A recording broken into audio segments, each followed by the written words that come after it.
It's Hamtaro time. I'm gonna be bilingual in hamster by the end of this, aren't I? When we work together, it's much better. Hamtaro is an anime based on a manga and storybook by Ritsuko Kawai. This innocent anime about the slice-of-life adventures of this ragtag group of hamsters entertained many children. In Japan. Elsewhere, it didn't take off as well. Hamtaro as a franchise always fascinated me, partially because it was one of my earliest obsessions growing up, but also just how big of a marketing juggernaut they tried to make it over here due to its existing popularity in Japan, only for it to just disappear one day. So I've decided to take a look back on this series for no other reason. Despite not getting the desired success here in the States, there's still a 104 episode anime, 3 video games, plus one only released in Japan and Europe, a PC game, several DVDs, and even some toys. They really thought it would be the next big thing. I've watched all 104 dubbed episodes of the anime, plus the 2.5 dubbed OVAs, plus one additional holiday episode, plus a couple pieces of undubbed material. There's a lot of ground to cover, so let's delve straight into its origins. The main thing you gotta know is its creator, Ritsuko Kawai. She had several children's books of the same name that would later be adapted into the anime, but not before this direct-to-video OVA. I love looking at these rougher, earlier versions of a series. It really gives you an idea of the timeline between this and that. This probably could serve as a rough test pilot in a way. You even get an early version of the Japanese theme, which is kind of an earworm. You could definitely see where its storybook origins came from, as the art style of this closely resembles one. I don't even have too much to say on this, partially because I want to jump into the anime, but there was clearly enough interest to generate an anime adaptation that would come in 2000. Now before we continue, since this is probably going to be distracting, Hamtaro had a super limited home media release in the West. Only a handful of episodes were ever released on DVD, and I'm pretty sure a bunch of episodes only aired on TV once. This means that the footage I'm using will vary in quality, as some are gonna have to be home recordings of their Cartoon Network airings. So whenever you see random watermarks or logos on the footage, that's why. It's pretty much the best I could do for a chunk of these, and no, Hamtaro hasn't been released on any of the streaming apps over here either. This one's so big, I don't know where to start. Yeah. The day is July 7th, 2000. The world is in a new millennium. The future looks bright. I'm shitting my pants watching Teletubbies, and most importantly, Hamtaro makes its anime debut on TV Tokyo. Now, the first episode establishes the premise pretty well. Hamtaro is a cute-ass rodent owned by Laura Haruna, Hiroko Haruna if you prefer subs, who has moved with their family to this lovely oceanside town. Hamtaro is portrayed as an escape artist, as his first major show of character is gnawing on Laura's curtain. This is both a great way to establish his rambunctious adventurer personality, and it's just realistic. I had 2 hamsters during my childhood, and let me tell you, one of them did escape into my drawers and ate through one of my shirts. You could tell the people behind this definitely did their hamster homework. Even after being scolded, he refuses to budge, as when Laura leaves, he right away explores the room to such a level that he already creates a hole in this new house, leading to an escape method that you'll see in almost every episode.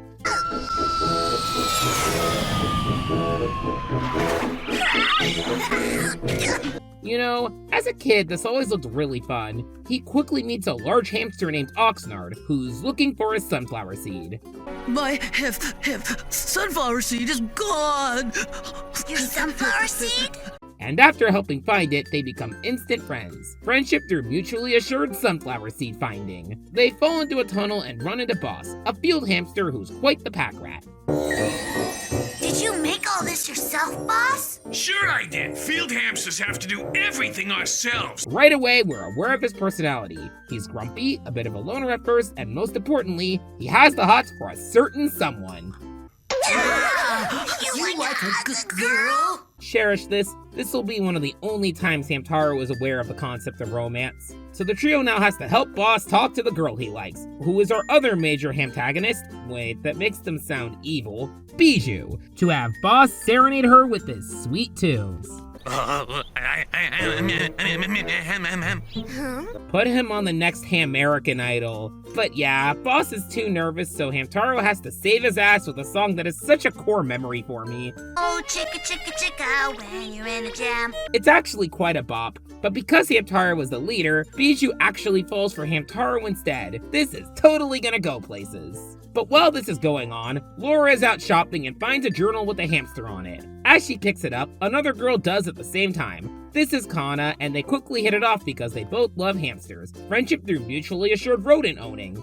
Trust me, as you go on, you'll learn that hamsters are such a big thing in this society. It makes me feel bad for the gerbil or guinea pig owners. I bet they're such outcasts. This first episode establishes the basic formula for each episode. Laura goes off and does a thing, and at the same time, Hamtaro goes off and does a thing with the other ham-hams. But what are some of those ham-hams? Let's meet them, shall we? She's very sensitive, so no funny business. Hold on, boss. Episodes 2 through 4 establish most of the ham-ham group. More come later, but these are a good chunk of who we'll be hanging out with. In episode 2, we are introduced to more ham-hams that Boss just happened to know, I guess. Seriously, they all talk to Boss as if they've known him for a while. To be fair, he is a field hamster, so he probably has some sort of social life. Anyway, these two are Howdy and Dexter, a budding and bickering duo. One is known for telling bad jokes and lives in a supermarket and talks like he's from the totally not dub-edited Old West. And the other is a proper and pretentious hamster who lives in an eyeglass shop and is voiced by Double D. Let me comment on what a fashionable apron you're wearing. We'll be getting more into the insane cast this show had later, but I wanted to get the most obvious one out of the way first. Their actual dynamic is shown immediately once our next pair of hamsters come in. Penelope, a baby hamster with a sheet on who only says... and Pashmina, the simp magnet.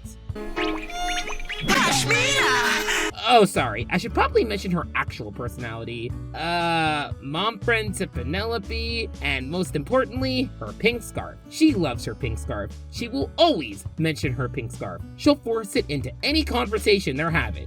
Her name is a type of scarf. It's about 50% of her character, more or less. My special pink scarf. A lot of her early episodes are about the color pink in some way. She wants to see pink flowers in the sky in episode 7, for example. And finally, there's Snoozer, the sleepy wild hamster who just showed up in Boss's house one day. He talks in song references sometimes. It's like, I've got you under my skin. This episode is meant to establish the primary locations of the show, as the plot with the ham-hams is about fixing up Boss's tunnel home into a clubhouse for them to hang out in, complete with carpeting, lighting, and even a paint job based off what I assume are various toys they found. Hamster power levels in this world can be insane, but this isn't the last time we'll be exploring this. The human part of this episode establishes the school, as it's Laura's first day and...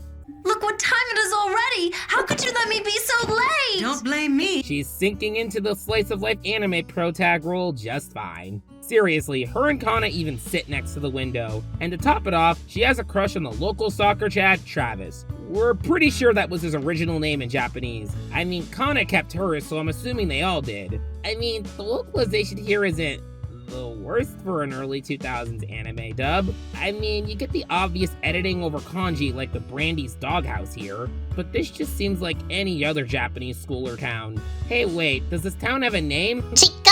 Mitsuhashi, huh? Let me tap into the forest Wi-Fi.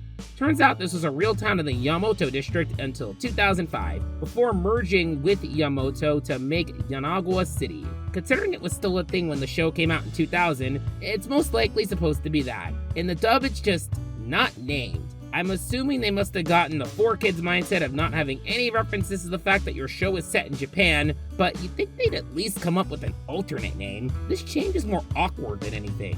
We'll be getting more into this later down the line, but it does give me the aura of them wanting to trim down the Japanese but not even fully committing to it. Oh yeah, the second episode, I basically described what happened. A lot of the plots are pretty typical kid show plots, so don't expect a detailed synopsis and everything. I got over 100 things to get through, okay? The third episode establishes our next group. Maxwell, our local bookworm, who exposits any human info that hamsters need because he's just so well read. Sandy, our sporty tomboy gymnast who in the dub talks like a valley girl. Like, hi, I'm Sandy. Panda, he builds, and Cappy, he likes hats. Yeah, they don't get as much focus as the others, so it's harder for me to get a full description of them. They wreak havoc in the clubhouse, Boss kicks them out, they're like, ooh, what she say about it, and they band together to save Boss, who ended up dangling from a tree. But I'd like to pivot to the human angle to talk about the weird way they established Laura's parents early on. So in episode 1, they do this joke. Night, Mom. Night, Dad. Good night, Brandy. Brandy's the dog, Mom. Oops, sorry, dear. It was night, and you could argue she was tired, but then you get her in this episode. Hamtaro, I'm sorry, but I just don't have time to chat right now. Tell me when I get home, dear. I'm Laura, Mom. Kinda wild that there's 2 instances this close together of her mixing up her own daughter for one of her pets. Also in the same episode, Laura gets a good grade on an open book math test, and when she mentions to them that she did this, they're all... It's just that I happened to get a perfect mark on a test at school. Right, and hamsters come from Mars. Now, I'm not going to be hyperbolic and claim that they're abusive or neglectful or whatever. It just feels more like an instance of the writers not knowing how to portray them at first and just throwing stuff at the wall for a bit before finally settling on something that works. Especially since they do drop these jokes after this. It's very common for weird moments like these to crop up in early points of a show. There's a reason the trope early installment weirdness exists. Oh, and their names are Forrest and Marion. Should probably establish that early on because they do get focus episodes later. But on to episode 4, we establish another major character and one of my personal favorites, Bijou. We see Boss kicking everyone out of the clubhouse. By the way, this is the 2nd episode in a row where this has happened. And it's because Boss is cleaning up for Bijou to come. And he does this before even trying to invite her. Was he expecting her to stop by? I know he later gets Hamtaro and Oxnard to come with him to invite her, but it really was set up before that he was just expecting her to walk by up to their door. We learn that Bijou is interested in going, but is hesitant, mostly because she doesn't get out too much, and her owners had just moved in from France. And I guess this is where I should bring up this most likely dub-only thing. So Bijou's owners are from France, yet on the dub at least, Bijou is the only one with a French accent. We hear her owner, Maria, talk briefly. There, that should do it. Okay, here's a nice clean home for you to play in. As an aside, Maria isn't even a French name. Marie is, though. At first I thought this might have just been a change to match the lip flaps better, but at least from what I've been looking up, info on the human characters is a lot more scarce. Her name is also Maria in Japanese, or Maria-chan. I'm gonna guess this is something related to the way Marie is pronounced in Japanese. I don't claim to be an expert in localization or the Japanese language, so correct me in the comments if you do know. But back to Bijou, her arc in this episode is really sweet. The handmaids basically learn about French, say bonjour to her, and Hamtaro jumps in and encourages her to take the first leap into the outside world, and it's just some wholesome stuff. Come on, nothing to be afraid of. You sure? I never tried leaving the house before. I didn't think much about what was outside. It's so beautiful. And so big. If Maria came back, I know she'd be so worried. I'll have you home before she gets back.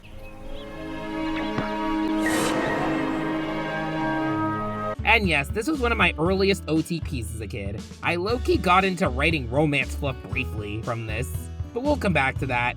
Bijou also just falls into a trope you may have noticed I love if you've been on this channel. The one where a sheltered rich character learns about the real world.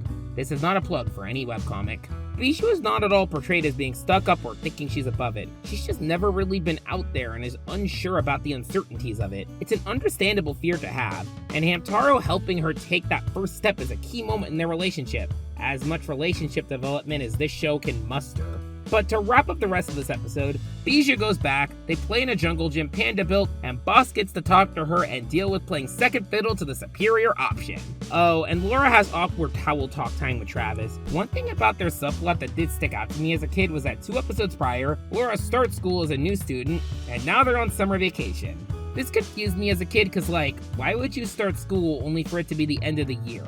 Obviously, I didn't know at the time that the Japanese education system and how the school year and summer break work is a lot different than the US, to the point where their school year starts in April. So really, this is actually the equivalent to if a new student started school right before winter or spring break. I don't really have much else to say on this subplot, so let's move on.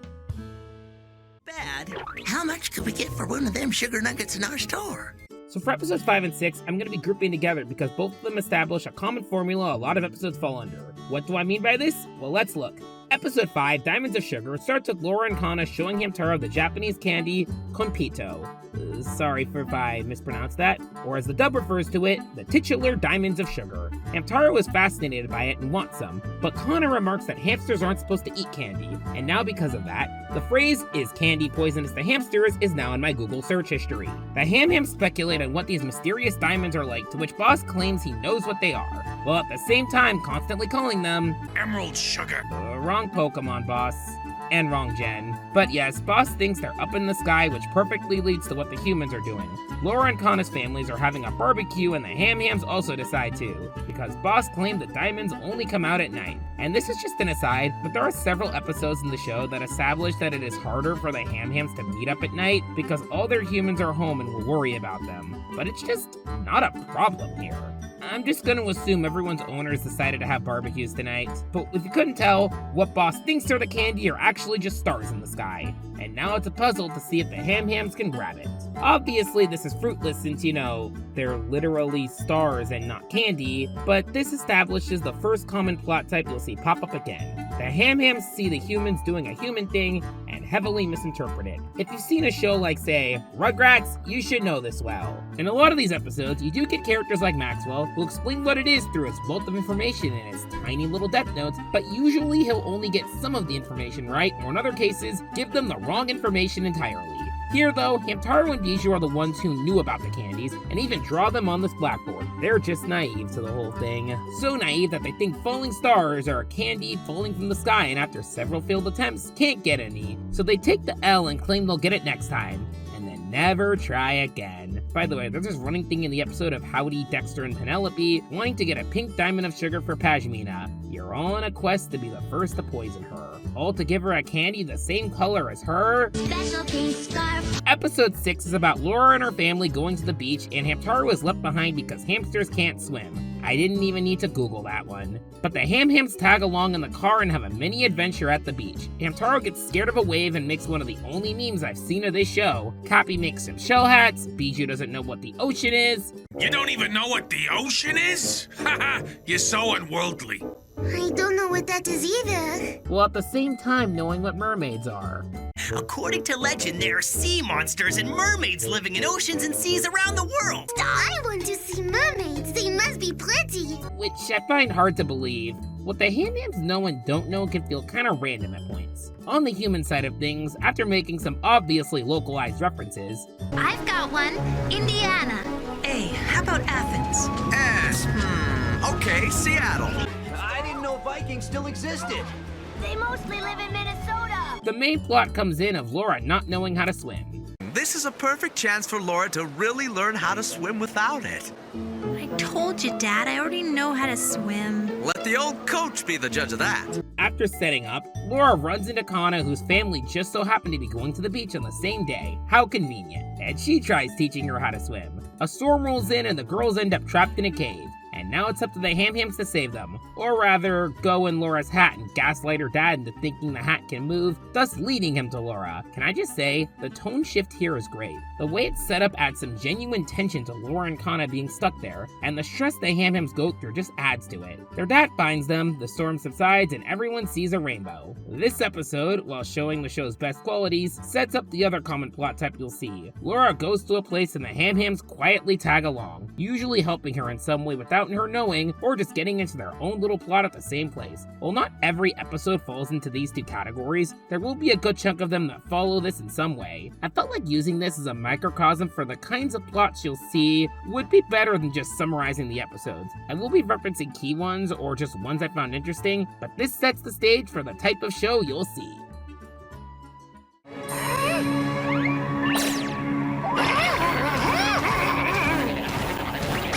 A good chunk of Season 1 after the status quo was established is like any first season of a kid's show, establishing recurring characters, locations, and running gags. A lot of episodes are focused on giving a Ham-Ham a spotlight that weighs you in on more of who they are. We also see the Ham-Ham Clubhouse slowly develop as a system. We got an episode focused on Panda, who's determined to complete his passion project, a Ham-Ham Fun Park. which he does, and it later becomes a recurring location throughout the show. We got an episode focused on Maxwell, who heads the Ham newspaper, the Ham Times, another reoccurring element. Now, not all of these episodes will be focused on, but we will discuss some key ones that I feel are worth talking about. The first one of note is episode 10, Jingle the Wanderer. Now, this episode isn't really that interesting. It's actually pretty boring even by the standards of these early episodes, but I mainly want to cover it because the episode introduces another major character, Jingle, a wandering ham poet with a really relaxing voice. I'm a rebel free-range hamster, seeking golden grains of truth.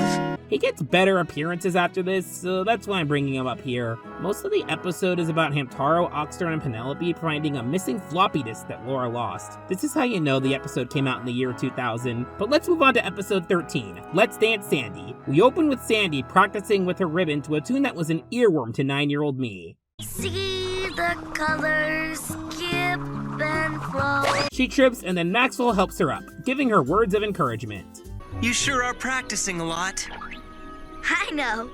Well, I can't see why you'd need to. And it's revealed here that Sandy is rather smitten with him. This is to set up the main plot of the Ham participating in the Sunflower Seed Harvest Festival, hosted by Elder Ham, a wise old hamster introduced 2 episodes prior, who becomes a recurring character throughout the show too. The girls are all doing a ribbon gymnastics routine led by Sandy, and the boys are performing Shakespeare. What'll it be? Much Ado About Hams or Hamlet? Or my old favorite, Hameo and Juliet? Get used to puns on that level. Who'd play Juliet? All the girls are doing them jiving gymnastics. This is extra funny when you remember that in Shakespeare times, males would frequently perform all the female parts. This of course brings attention to the fact that the Hams canonically know about Shakespeare thanks to Maxwell, who can both understand and interpret his writing. Does he realize how much of a god he is? I was in a production of Hamlet in 7th grade and I couldn't even figure out what the hell was going on until 2 weeks before opening, to which I went, oh, it's the Lion King. And yes, this is a contest between the two, but we'll get to that at the end. But despite the contest in progress, the girls need Hamtaro for love advice. Yes, really. Sandy is into Maxwell, and they want Hamtaro to be her wingman to set them up. I feel so happy when I'm around Maxwell. He reminds me of my older brother when I was just a ham babe. No comment. But yeah, Hamtaro ain't the best wingman. He barely even seems to understand the concept of a crush. The thing is that Sandy likes Maxwell a whole lot. Yeah, well, so do I. Don't you get it? Oh la la, these boys are so young still. Oh, you! Remember that this is the same guy who said this in the first episode? You like a good girl? Trust me, the guys in this show especially are inconsistent with their thoughts on romance, and even Hamtaro's knowledge of it is incredibly plot dependent. Twirling, whirling, round we go. Don't know why they wanted Hamtaro to do it specifically. There were way better, they didn't have too many options. Most of the episode is basically Hamtaro struggling to get the setup out to Maxwell, as the others keep dragging him into the Hamster King. Personally, I prefer Hamster King 1.5, but I digress. Then the girls perform their gymnastic stunts, and Elder Ham's all ooh impressed. Hamtaro finally lets it slip to Maxwell, to which Maxwell seems to like her back. Honestly, those two as a ship in general are super cute. Bookworm x Athlete is such a unique combo in general, and those two tend to be the ones that have a higher level of common sense most of the time. Now let's barely focus on this relationship throughout the show. Oh, and for the contest, yeah, probably forgot what's going on. The boys are about to perform the play, and then Penelope trips and nearly falls off the stage. Sandy saves her with a ribbon, and the guys break the fall. And Elder Ham just declares the girls the winner. I'm pretty sure he legitimately thought the guys breaking Penelope's fall was the play. Now, according to the Bible for animated TV shows, it is stated in bold text that the girls must win the Battle of the Sexes plot 90% of the time, but come on. Looking at this objectively, the guys got fucking screwed here. They didn't even get a chance to perform what they practiced for. Now granted, it didn't even look that good in the first place, but at least make it look fair by having them go first, bomb it, and then having the girls dazzle the geezer. It's almost like this was intentional sabotage to give the guys no time to perform, and it was led by... You know what you did, you Pac-Man ghost! Heck, the contest is kind of pointless in the grand scheme of things since Elder Ham rewards the girls with sunflower seeds and says this. But remember, my dears, it's important to share them. It'd be funny if they really tried to split that many seeds between the 4 of them. one of which being a baby. So let me pause this for a personal anecdote. Despite the contest feeling totally pointless in the end, this was actually the episode that taught me how BS Battle of the Sexes plots really are. A true eye-opener, I know, but I'll give this episode credit for not doing the stupid thing where the guys are uncharacteristically sexist for no reason. Most of them don't even seem mad that they got completely lowballed. Except Boss. Hey, wake up, Elder Ham! You haven't seen a play yet, you know? This should teach you a lesson, Boss. Never play Mario Party with Penelope. This leads us right into episode 14, The Search for Sandy's Brother. I sort of consider this one a two-parter as it starts discussing what was talked about in the previous episode. See, after the contest, Elder Ham tells Sandy that there's a male hamster who looks just like her close by, so now the hunt is on. But they don't have to look for too long because in the previous episode, Laura befriended Hillary, Sandy's owner, who is now taking her and Kana to the gym. There they meet Noel, who just so happens to be the owner of Sandy's brother, Stan. He's apparently taking care of him because he just so happens to have the hots for Hillary. See, I've kind of got a thing for Hillary, so I decided to take care of her hamster twin brother. It was a good idea in theory, but now I can only talk to her about hamster toys. Okay, something weird I've noticed that's gonna become a running theme later is that this clearly older guy, I wanna say him and Hillary are at least older teens, is just venting his romantic struggles to these two rando grade schoolers who literally just met the girl. It's not too important, especially since I have a much bigger arc later on to talk about this, but it's just funny. Bro is just that desperate. But much to what the title says, there isn't too much of a search as Laura and Kana just take Hamtaro and Oxnard to play with Stan, and we get to learn a bit about him. They use the song Stan taught her to get his attention, and we get to learn the rest of the song. See the ribbons as they blow. Hope someone updated their Ham Lost Media wiki, because this case is closed. So this whole thing was just that Stan would sing the song to calm Sandy down because she used to cry a lot. Also, apparently they've been separated for so long in hamster years that Stan nearly gaslit himself into thinking she never existed. Then one day, before I knew what had happened, I was bunking with Noel and my sister wasn't around anymore. It was so long ago, I almost talked myself into thinking the whole sister thing was, like just a dream. So they take him to the clubhouse, and I'm gonna assume this is at some point later, because no way did they just walk away from their owners like that. Now, to juxtapose Stan and Sandy's whole backstory, here's Stan's personality. Or if you don't want to dance, then come on, let's romance. Line up now, girls, don't want to have a stampede. Sorry about that, gorgeous. What do you say we get down and groove? Yep, he's an egotistical flirt, and Sandy doesn't take too kindly to it. Just because you're my brother doesn't mean I'm gonna let you hit on my friends, pal.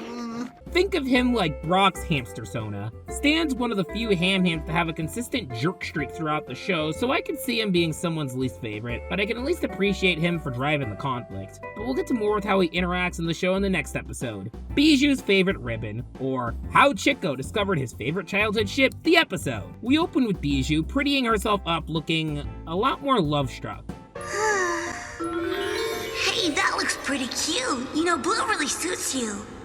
Which is not at all what he said in that scene, but love is blind. Basically, Bijou's titular favorite ribbons are her favorites because Hamtaro happens to notice her the most when she wears them. It's kind of a superstitious lovey-dovey thing. She never seems to wear any different ribbons, or she does what a lot of cartoon characters do and has multiple copies of the same outfits. She continues fawning at the clubhouse while the Ham-Hams are figuring out what to play. I know! Ham and seek! Not again! Ham and O's? Boring! Is there a hamster pun for every game? What about board games? I want to see Hamopoly, or the Game of Ham, or Backhammon. Anyways, they decide on Blind Man's Bluff and a blindfolded Cappy grabs, you guessed it, Bijou's ribbon. And after Bijou is pissed off at this, they have a hamster trial. Elementary, my dear Bijou. I can prove Hamtaro is innocent. Cappy was seen handing Exhibit A to the accused. Well, it's Cappy's fault then. And here, clearly Cappy is blind as a bat under his saucepan hat. He doesn't know it's Bijou's ribbon. When Hamtaro took Exhibit A, he wasn't aware that it was your ribbon, Bijou. So you see, neither Cappy nor Hamtaro meant to commit the aforementioned crime. Maxwell being his own rodent Phoenix Wright. Well, let's just say that's not the character I think of when seeing him. Doesn't matter though, because Bijou is upset and spent a chunk of the episode crying in Boss's room? Man, his life must have peaked right there. This coincides with the fact that the Ham-Hams decide to go on a field trip because Hamtaro saw Laura was doing it. So they go up to the mountains to pick some acorn. Hamtaro, being the muffin that he is, wants to pick stuff for Bijou and... Hold it! In that case, I take it back. Get your own acorn. Jesus, Ham Christ, boss. He was only doing it as a friendly gesture. 15 episodes in and he's already starting his yandere arc. If he doesn't know how to love her, he'll leave Hamtaro dead. But after some convincing from Snoozer, Bijou meets them up there only to find that Hamtaro got hurt from finding acorn. So she uses her favorite ribbon as a bandage in such a cute scene. I dropped all the acorns I got for you, and now they're all gone. Oh no. Now I made you cry even more. But after that's sorted out, we get this other cute scene. We are all together on our way home. You'll be hearing a lot of these tracks, trust me. This was my shipper awakening moment as a kid, and this was my childhood OTP. And the crux of the ship is centered around bows, and Bijou is wealthy. Holy shit, this shaped everything about me! Also, Boss and Stan are salty, I guess. The next episode of note is episode 20, A Snoozer Mystery. At least in the early episodes, this is one of his only starring roles. Basically, Snoozer is confused for royalty by this doppelganger named Omar. They try to set it up like this is some big shocking revelation about his origins, but really, he's just a sleepy hamster who showed up, and Omar is just some other hamster who ran away from a king. Yes, royal hamsters are canon in Hamtaro, why did you ask? But what would be the best episode of season 1? The easy answer to this question is episode 24, Hamtaro, Please Come Home. Ignoring that this episode starts with Laura rocking great character design, this whole plot is a roller coaster. So after Laura gives her and Hamtaro matching ribbons, she tries to show them off outside, only for Hamtaro to get lost in trying to achieve the bow. And the whole episode is about Laura, her friends, family, and the Ham-Hams all trying to look for him. Meanwhile, we follow Hamtaro on an epic journey to return to Laura. The little guy literally travels through a blizzard, falls over, and is rescued by someone. He was risking his life for her. We also get a ton of previously introduced characters utilized here, like Jingle and Elder Ham, and even a new guy named Sabu who... Okay, is that a real eye patch? Is it painted on? Or is this just some weird scar in the shape of an eye patch? You can ask the same thing about Dexter's glasses. Joking aside, Sabu is interesting. He's genuinely a fun, jolly guy, but the thing that sticks out to me the most is that he's dating a pigeon named Francois. Now in the episode, he calls her my old friend Francois, but in later appearances, he refers to her as his girlfriend, making me think that the localizers might have thought this was weird at first and later went back on it.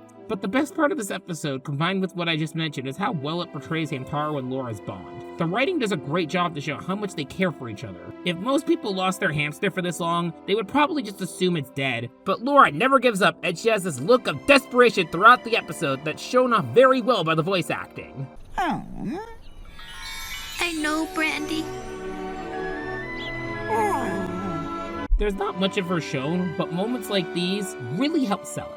And that ending of Hamtaro running past the Ham-Hams, them being happy to see him, and then reuniting with Laura is just a chef's kiss. It's obviously not going to be the golden goose in terms of emotional anime episodes, but for what it is, it gets the job done. Honestly, this episode would be the perfect season 1 finale, but there's 2 episodes that follow it. Episode 25 is a Christmas episode about Boss learning about Santa and trying way too hard to be nice for him.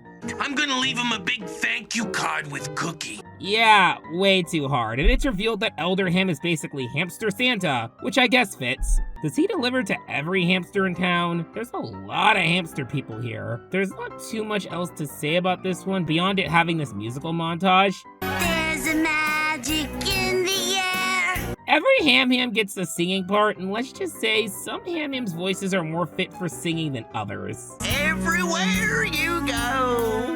Episode 26 is the first of a series of episodes. Once or sometimes twice per season, there will be an episode that starts with Hamtaro and Laura, usually reading a story of some kind, and then fall asleep and proceed to have a dream. The same dream. Linked together. I'm at the point where I'm questioning the power levels of these hamsters. The first of these is set in a fairy tale-like world, and Hamtaro, or the courageous Hamtaro, has to save Princess Laura from evil boss.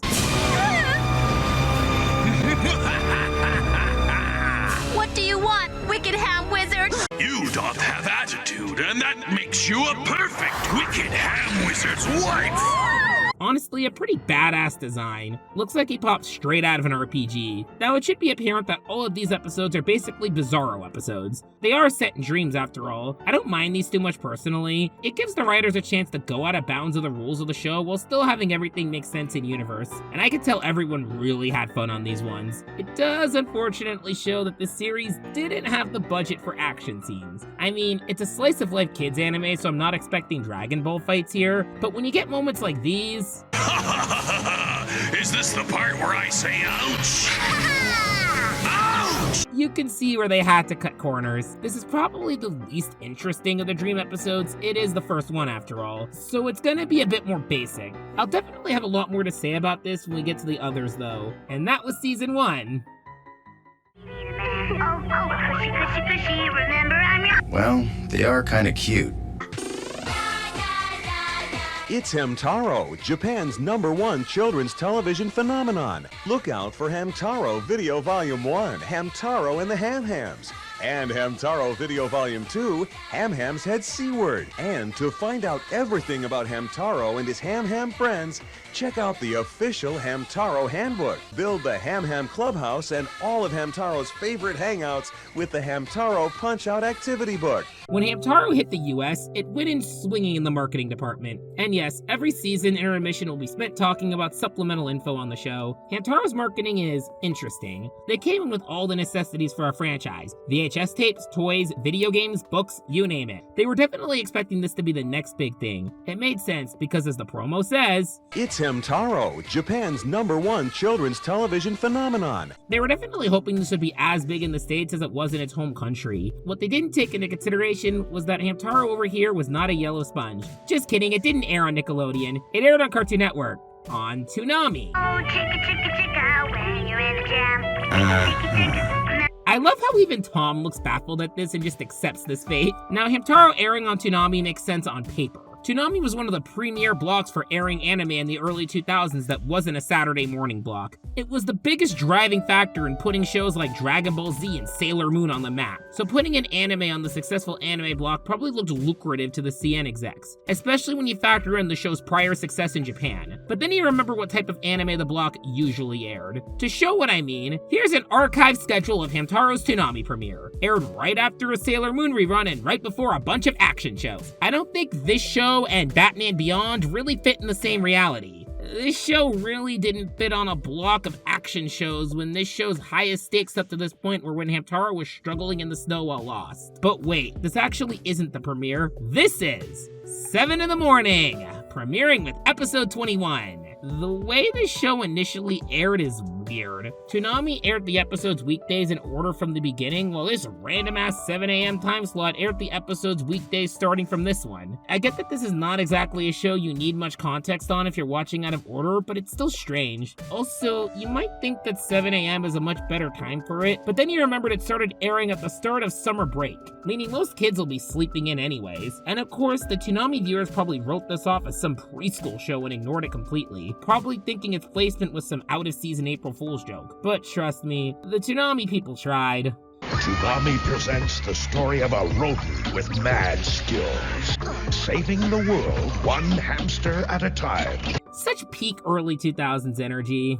I know the world is much smaller for them, but I don't think either definition of the world was ever in jeopardy. I love how this promo tried to make the show look more epic than it actually is. They went with some of the biggest moments of conflict for these clips. You also gotta love the cutesy Toonami logo, because putting the normal one over it would just look jarring. As you can tell, this show was not as successful as they expected. It did okay, lasting 4 seasons out of the 12 that were made, but then you factor in that the show only had a handful of episodes released on home media over here, the fact that CN and Toonami doesn't even acknowledge it today, and how the only thing people seem to talk about with it are the video games, it kind of shows that the anime couldn't reach an audience, and I think CN quickly realized it too, because for the last 2 seasons... I'm so excited about the 52 brand new episodes of Hamtaro that I want to watch every one sing of them.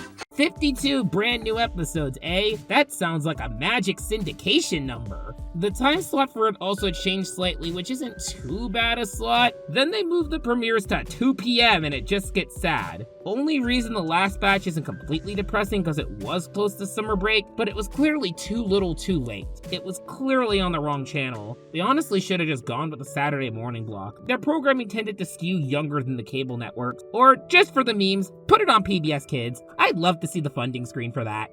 Hamtaro was made possible by a grant from the Corporation for Public Broadcasting and the financial support of tasty sunflower seeds and fancy new pink scarves by PBS viewers like you. Thank you! What also didn't help was that this was the early 2000s. Anime was still fairly new in the West, and at the time, the big animes were the Pokemons, Yu-Gi-Ohs, and Dragon Balls. This was before all the K-Ons and Lucky Stars. Action and trying to find the Dragon Balls to be the very best like no one ever was what was in at the time. I personally believe if it came out today, it'd do a lot better, but I'll get to that at the end. For now, we'll move on to Season 2.